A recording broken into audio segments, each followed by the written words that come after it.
মধ্যবয়সী এক মহিলা জানতে পারে তার মৃত্যুর সময় এগিয়ে এসেছে। তখন সে তার স্কুল জীবনের প্রথম ভালোবাসার মানুষকে খুঁজতে বের হয়ে পড়ে। ছেলেটার নাম আর স্কুল ছাড়া কিছুই জানতো না মেয়েটা, আর এই জার্নিতে ওর সাথ দেয় ওর নিজেরই স্বামী। কিন্তু মেয়েটা শেষে এমন একটা সত্য আবিষ্কার করে সেটা জানলে অবাক না হয়ে উপায়ই নেই। বলছিলাম লাইফ ইজ বিউটিফুল সিনেমাটির কথা। তো আর কোনো কথা না বাড়িয়ে আর কোনো স্পয়লার না দিয়ে চলুন গল্পের মধ্যে ঢুকে পড়া যাক। কাহিনীর শুরুতেই এক লোক ডাক্তারের কাছে এসেছে। ওনার বউয়ের ক্যান্সার হয়েছে বলে জানায় ডাক্তার। হাতে মাত্র 2 মাস সময় আছে। পরে রেস্টুরেন্টে এসে জানায় ওনার বউকে। প্রথমে তো ওনার বিশ্বাসই হয় না যে সে আর মাত্র 2 মাস বাঁচবে। ওনার নাম ওসেইয়ন। এটা শুনে মন খারাপ করে মেয়েকে আনার জন্য তার স্কুলে আসে। এসেই দেখতে পায় মেয়েকে তার শিক্ষক সিগারেট খাওয়ার জন্য অনেক বকাবকি করছিল। ওর মেয়ে স্কুল গ্রাউন্ডেই সিগারেট খেয়েছিল। তো এটার জন্য সে স্কুলেই অনেক শাসাতে থাকে তার মেয়েকে। তারপর নিয়ে চলে আসে বাড়িতে। মেয়েকে কিছু বলতে যাবে তার আগেই তার রুমে ঢুকে দরজা লাগিয়ে দেয়। অনেক করে ডাকাডাকি করলেও মেয়েটার দরজা খোলে না। এই পর্যায়ে কাং অফিসে আসলে একটা লোক তার উপর খুব রেগে মুড়ি নিক্ষেপ করে। লোকটার বউয়ের মৃত্যুর 2 মাস হয়ে গেল সে রিপোর্ট করেনি। এটা বলাতেই লোকটা অনেক ক্ষেপে গেছিল। আসলে এই দেশের নিয়ম যে কেউ মারা যাওয়ার সাথে সাথেই রিপোর্ট করতে হয়, তাহলে ইন্স্যুরেন্স বা বাকি যেসব ব্যাপারগুলো থাকে ওগুলো সব এই এজেন্সি দেখে নেয়। রাত্রেবেলা ইয়ন সেলের জন্য রান্নাবান্না করে নিয়ে আসে। ছেলেও যেন ওকে পাত্তাই দিতে চায় না। ছেলে মেয়ে কারোর সাথেই ভালো সম্পর্ক নয় ইয়নের। বাসায় এসে সে মন খারাপ করে বসে থাকে। কিছুই যেন ভালো লাগছিল না ওর। এই সুন্দর জীবন ছেড়ে অল্প কিছুদিন পরে চলে যেতে হবে না ফেরার দেশে। এটা কোনোভাবেই যেন ইয়ন মেনেই নিতে পারছিল না। পরদিন সকালবেলা সবার সবকিছু দেখাশোনা করছিল ইয়ন। এই অসুস্থ শরীর নিয়েও এত কাজ করছে, কিন্তু কারো কোনো পরোয়াই নেই ওর জন্য। কাংও তার সাথে ভালো ব্যবহার করছে না। এতে খুব কষ্ট পায় ইয়ন, আর কান্না করতে করতে বলে, তুমি ভালো আছো, কিন্তু আমি ভালো নেই। কয়েকদিন পরে আমি মারা যাব। একটুও কি মায়া হয় না তোমার? কিন্তু ইয়নের কথা শুনে কিছু না বলেই বের হয়ে যায় কাং।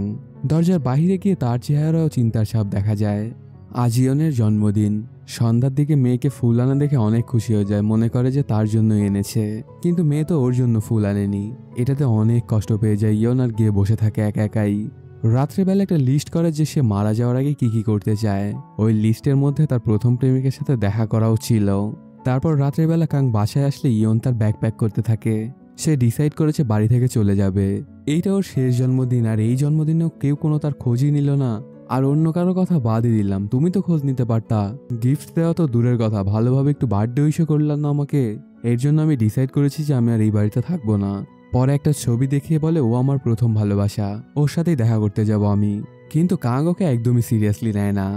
পরদিন কাং অফিসে আসলে তার ফোনে মেসেজ আসে, অনেক টাকা খরচ করেছে ইয়ন। তারপর কল দিয়ে জানতে পারে যে সে শপিং করছে। এত টাকা খরচ হয় কাংয়ের মাথায় খারাপ হয়ে যায়। তৎক্ষণাৎই সে বাসায় এসে ইয়নকে বলে, কেন করছো এসব তুমি? তখন ইয়ন জানায়, গত 20 বছর যে আমাকে তেমন কিছুই গিফট দাওনি, এই জন্যই এবার একবারে সবকিছু নিয়ে নিয়েছি। তারপর কাংকে ডিভোর্সের পেপার ধরিয়ে দেয় আর বলে, অর্ধেক সম্পদ আমার, মারা যাওয়ার আগে সবকিছু আমি শেষ করে যাব। 2 মাস পরে আমি মারা যাব আর আমার কোনো খোঁজ খবরই নাও না তুমি, তো এত সম্পদ দিয়ে আমি কি করব? এজন্য সবকিছু শেষ করে তারপরই মরবো আমি। এইগুলো শুনে যেন একদম পাগল প্রায় হয়ে যায় কাং। কি করবে সে কিছুই বুঝে উঠতে পারছিল না। আর অন্য কোনো উপায় না পেয়ে রাজি হয় কাং ওকে তার প্রথম ভালোবাসার কাছে নিয়ে যেতে চায়। পরদিন সকালবেলায় বের হয়ে পড়ে দুজনে। তারপর শপিং মলে গিয়ে সব কাপড় চোপড় ফেরত দিয়ে আসে, যেগুলো সে অনেক বেশি দাম দিয়ে কিনেছিল। আসলে এগুলো সব রাগ করে কিনেছিল, এই জন্যই ফেরত দিল। ওর প্রথম প্রেমিকের সাথে দেখা করতে যাবে তো ঠিক আছে, কিন্তু ইয়ন ওর অ্যাড্রেস জানে না। শুধু জানে কোন স্কুলে পড়েছিল। স্কুলটা মকপো নামের শহরে অবস্থিত। আর অন্য কোনো উপায় না পেয়ে মকপোর উদ্দেশ্যেই রওনা হয় ওরা দুজন। কয়েক ঘন্টার জার্নির পরে এসে পৌঁছে মকপোতে। আগের মতো আর নেই এই শহর, অনেক পরিবর্তন হয়ে গেছে। এদিকে বাসার ছেলে বের হতে থাকলে তার বোন এসে ঔষধ দেয় আর বলে, ঠিক করে খাবি, মা এসে আবার গুনবে কিন্তু। সে যদি জানতে পারে যে তুই ঠিকমতো ওষুধ খাস নাই তাহলে অনেক ঝামেলা করবে। তারপর পরই ভাইটা জানায় যে আমি আজ রাতে বাসা আসতে পারবো না। এটাতে কেন জানি মেয়েটাও অনেক খুশি হয়ে যায়। মকপোতে এসেই প্রথমে ইয়নের বাবার কবরের কাছে যায় ওরা দুজন। তারপর এসে পৌঁছে স্কুলে। ছুটির দিন থাকলেও ভাগ্যক্রমে এক শিক্ষককে পেয়ে যায়। স্কুলের ভেতরে ঢুকতেই কাহিনীটি ফ্ল্যাশব্যাকে চলে যায়। তখন ইয়ন স্কুলে পড়তো। একদিন সকালে ঘুরতে ঘুরতে তার বান্ধবীর সাথে ব্রডকাস্টিং ক্লাবে চলে আসে দুজন। পারফর্ম করছিল পার্ক জুংও। ইয়নের বান্ধবীর পরিচিতই ছিল পার্ক। সে অনেক সুন্দর করে কথা বলছিল, এটাতে প্রথম দেখাতেই ভালো লেগে যায় ইয়নের। পরদিন বান্ধবী ওদের দুজনকে পরিচয় করিয়ে দেয়। ওর নাম হিয়ংজুং। তখন পার্ক জানায় সিওলে একটা প্রোগ্রামের টিকিট হাতে পেয়েছি, তোমরা চাইলে আমার সাথে যেতে পারো। এটা শুনে দুজনেই যাবে বলে জানায়। পরে তিনজনে মিলে একটা ছবি তোলে। কাহিনীটা আবারও প্রেজেন্ট টাইমে চলে আসে।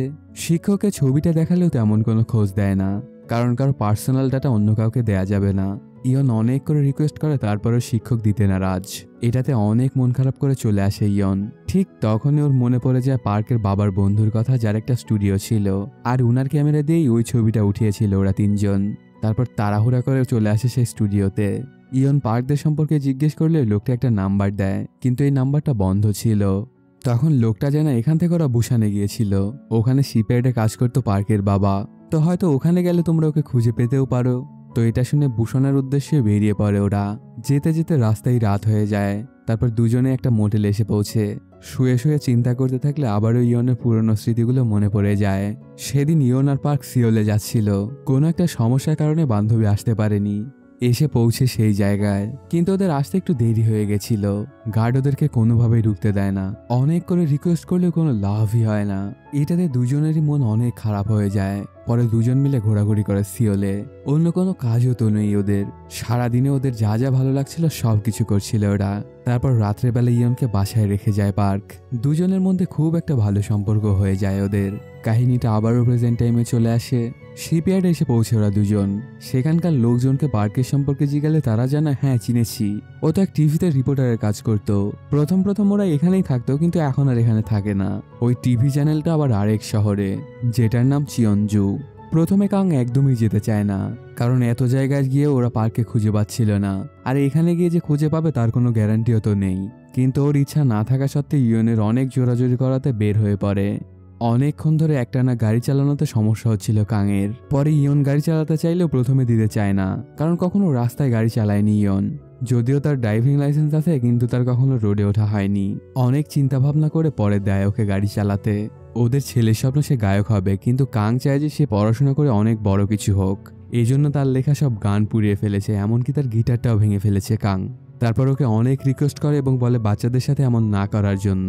আমি মারা যাওয়ার পরে তো বাচ্চাদের তুমি ছাড়া তো আর কেউ থাকবে না, তো যদি তুমিও এমন করো তাহলে ওরা কার কাছে আবদার করবে? তো প্লিজ তুমি ওদের সাথে এমনটা করো না।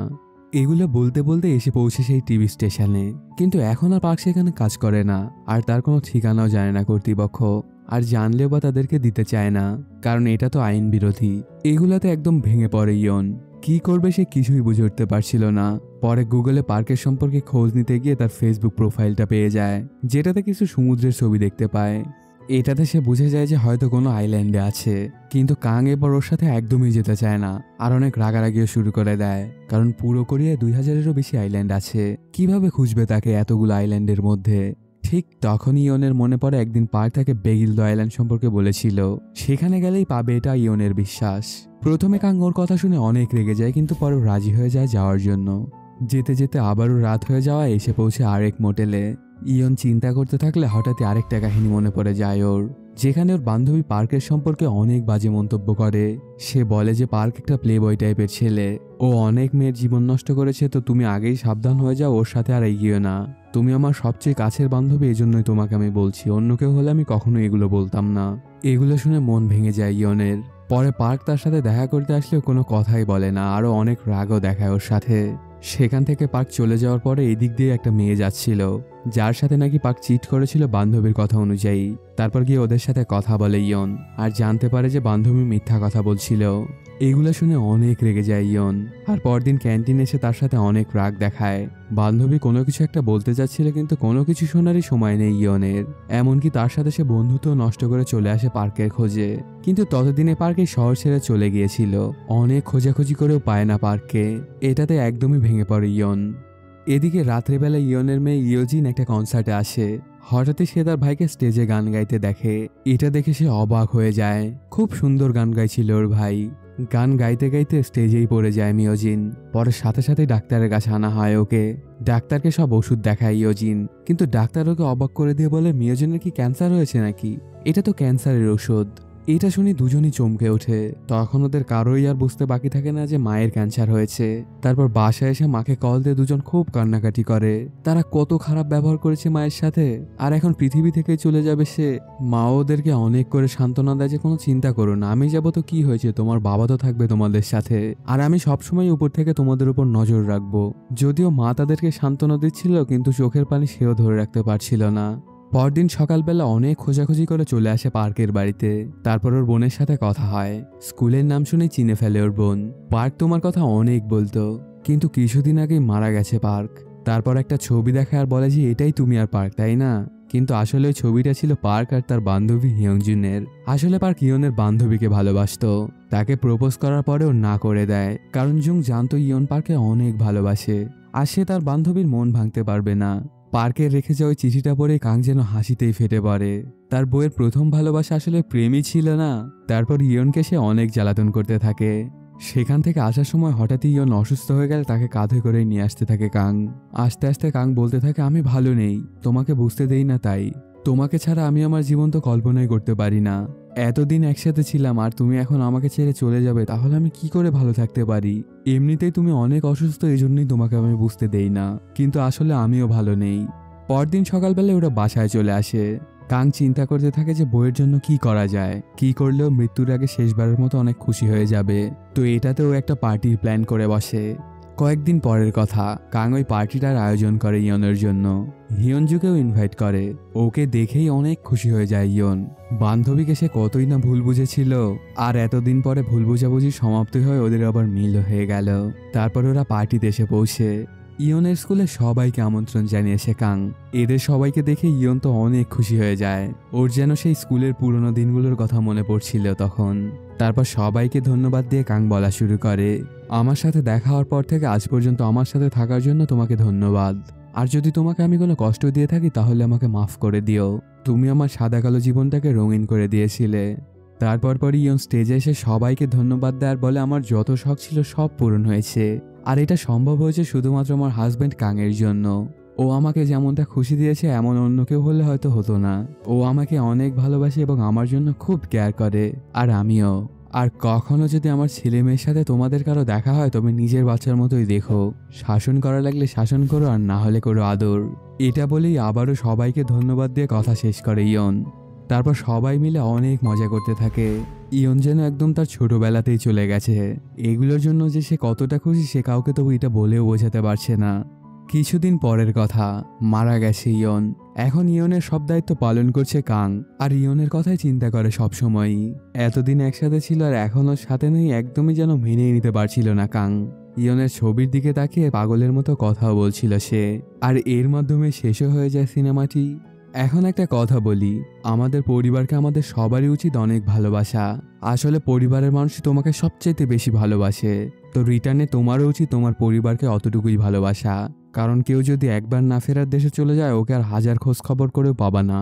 তো কোনো কাছের মানুষ চলে যাওয়ার আগে তাকে আঁকড়ে ধরে রাখো নিজের কাছে। তো বন্ধুরা, কেমন লাগলো এই এক্সপ্লেইনটি জানাতে কমেন্ট করো। আর এখনও যদি চ্যানেলটি সাবস্ক্রাইব না করে থাকো তাড়াতাড়ি সাবস্ক্রাইব করে নাও এমনই ভালো ভালো সব গল্প শুনতে। দেখা হচ্ছে নতুন কোনো ভিডিওতে। Till then, সায়োনারা।